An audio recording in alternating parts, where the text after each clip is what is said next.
네 시간 야곱 이야기 네 번째 말씀입니다.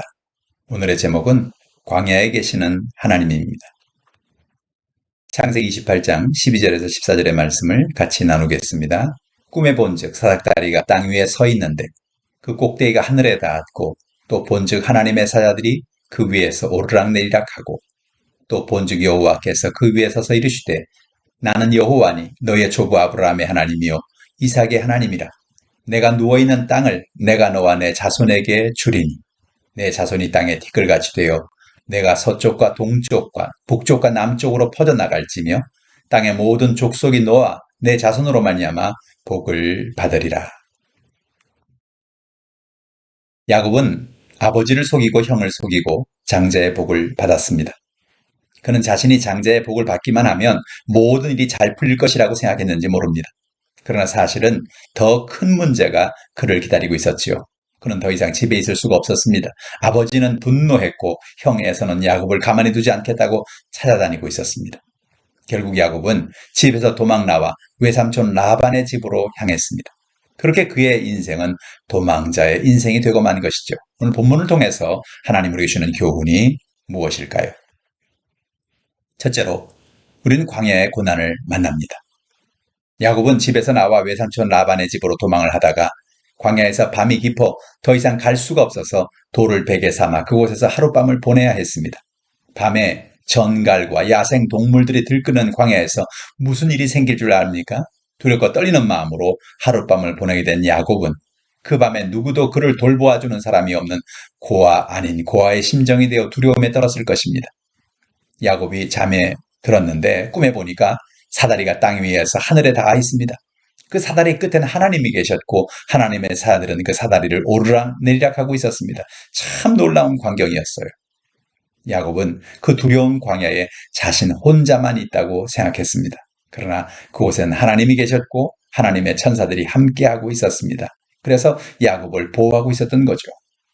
이 말씀 우리에게 놀라운 은혜를 줍니다. 야곱은 아버지와 형의 에서를 속이고 도망 나온 사람이었습니다. 그런 야곱도 하나님이 지켜주신다는 거죠. 하나님은 죄인도 지켜주십니다. 그의 마음을 돌이켜 사용하시기를 원하시기 때문에 그렇습니다. 그것이 하나님의 은혜입니다. 야곱은 욕심이 많은 사람이었습니다. 이기적인 사람이었습니다. 그러나 하나님은 그런 야곱도 버리지 아니하시고 그에게 은혜를 베풀어 주신 것입니다. 우리도 인생을 살아가면서 고난의 광야를 지날 때가 있지 않습니까? 그때 우리가 알아야 할 것은 그 어려운 순간에도 우리가 혼자가 아니라는 것입니다. 어떤 고난의 순간에도 하나님은 그 광야와 같은 자리에도 함께 하시는 것입니다. 둘째로, 하나님은 언약을 지키는 하나님이십니다. 하나님이 광야에서 야곱과 함께 하신 이유가 있습니다. 하나님이 야곱을 버리지 않고 그와 동행하고 계시는 것은 그의 할아버지 아브라함과 언약한 것 때문이었습니다. 하나님은 아브라함에게 이렇게 언약하셨죠. 창세기 12장 2절 말씀입니다. 내가 너로 큰 민족을 이루고 내게 복을 주어 내 이름을 창대하게 하리니 너는 복이 될지라. 하나님은 아브라함에게 하신 그 언약의 눈으로 야곱을 바라보고 계십니다. 지금은 야곱이 욕심이 많고 문제투성이고 이기적이고 자기중심적인 사람입니다. 그러나 하나님은 그를 포기하지 않으셨어요. 하나님은 언약을 기억하시고 그 후손들에게까지 그 은혜를 베푸는 하나님이십니다. 창세기 28장 13절로 14절에 보니까 또 본즉 여호와께서 그 위에 서서 이르시되 나는 여호와니 너희 조부 아브라함의 하나님이요 이삭의 하나님이라. 내가 누워있는 땅을 내가 너와 내 자손에게 주리니 내 자손이 땅에 티끌같이 되어 내가 서쪽과 동쪽과 북쪽과 남쪽으로 퍼져나갈지며 땅의 모든 족속이 너와 내 자손으로 말미암아 복을 받으리라. 하나님은 아브라함의 하나님, 이삭의 하나님이라고 말씀하셨습니다. 그리고 내가 누워있는 땅을 너와 내 자손에게 주시겠다고 말씀하셨습니다. 내 자손이 땅의 티끌처럼 되어 퍼져나가리라는 것입니다. 하나님은 지금도 언약을 기억하십니다. 그리고 그 언약대로 복을 주시는 하나님이십니다.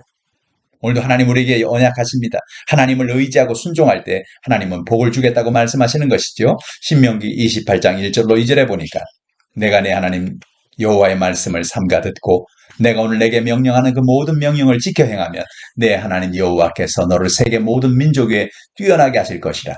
내가 내 하나님 여호와의 말씀을 청종하면 이 모든 복이 내게 임하며 내게 이르리니 라고 말씀했습니다. 하나님을 의지하고 순종하면 하나님이 예비하신 놀라운 복을 우리에게 허락해 주십니다. 셋째로, 하나님은 사람의 마음을 깨뜨려 사용하십니다. 야곱은 아버지 이삭이 장자만을 좋아한다고 생각했고 하나님도 장자에게만 복을 주신다고 그렇게 생각했습니다. 그러나 알고 보니까 하나님은 야곱을 마음에 두고 계셨던 거예요. 왜 그럴까요? 하나님은 절대 주권을 가지고 약한 야곱을 들어 그를 쓰기를 원했기 때문입니다. 지금은 욕심이 많고 문제도 많고 이기적인 야곱이지만 그가 마음이 깨어져서 하나님을 의지하고 살 때 그는 놀라운 믿음의 영웅이 될 것을 알고 있었기 때문입니다. 사실 야곱은 아버지와 형을 속이고 장자의 복을 받을 필요가 없었어요. 하나님은 늘 상한 마음을 가지고 살아가는 야곱을 눈여겨보고 계셨고 그를 통해서 놀라운 일을 하시려고 이미 계획하고 계셨기 때문입니다. 야곱은 한때는 야심을 가지고 자신이 하나님 앞서서 뭔가를 이루려고 했습니다. 그러나 야곱은 이제 자신이 이루는 것이 아니라 하나님의 인도하심이 있어야 이룰 수 있다는 사실을 알지 못했던 거죠. 아버지와 형을 속이고 살았던 야곱은 라반 외삼촌의 집에 가서 외삼촌에게 속임을 당한 것을 봅니다. 무엇으로 힘든지 사람은 그대로 거두죠. 그는 아내 라헬과 결혼하기 위해서 14년이나 외삼촌을 위해서 일을 해주어야 했습니다. 그는 가정을 이루고 나서 고향으로 돌아가게 되었는데 야복강에 도착했을 때 형 에서가 자신을 만나러 온다는 소식을 듣게 됩니다. 야곱은 두려웠습니다. 형이 자신을 만나러 오는 것은 자신을 죽이러 오는 것으로 생각되었기 때문입니다. 그 순간에도 그는 먼저 죽어도 되는 아내, 자녀들을 제일 먼저 앞세워서 보내고 죽어서는 안 되는 사랑하는 아내 라헬과 그 자녀는 제일 뒤에 보냅니다. 그의 인본주의적인 모습은 환난 가운데도 여전한 것을 볼 수 있습니다. 그날 밤 야곱은 하나님의 사자와 약복강에서 씨름을 합니다. 가족들만 먼저 보내고 자신은 건너지 않으려고 이기적이고 자기중심적인 야곱을 깨트리려는 하나님의 사자와의 씨름이었습니다. 거기서 야곱은 환도뼈가 탈골되는 고통을 당하고 깨어지게 됩니다. 비로소 야곱의 이름은 야곱에서 이스라엘로 바뀌게 됩니다. 이제 야곱은 인본주의적인 자아를 내려놓고 하나님을 의지하고 살아가는 사람으로 변화되게 되는 것입니다.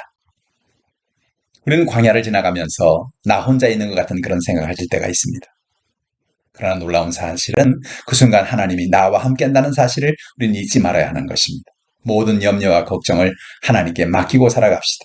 오늘도 하나님께서 우리와 함께하고 계십니다.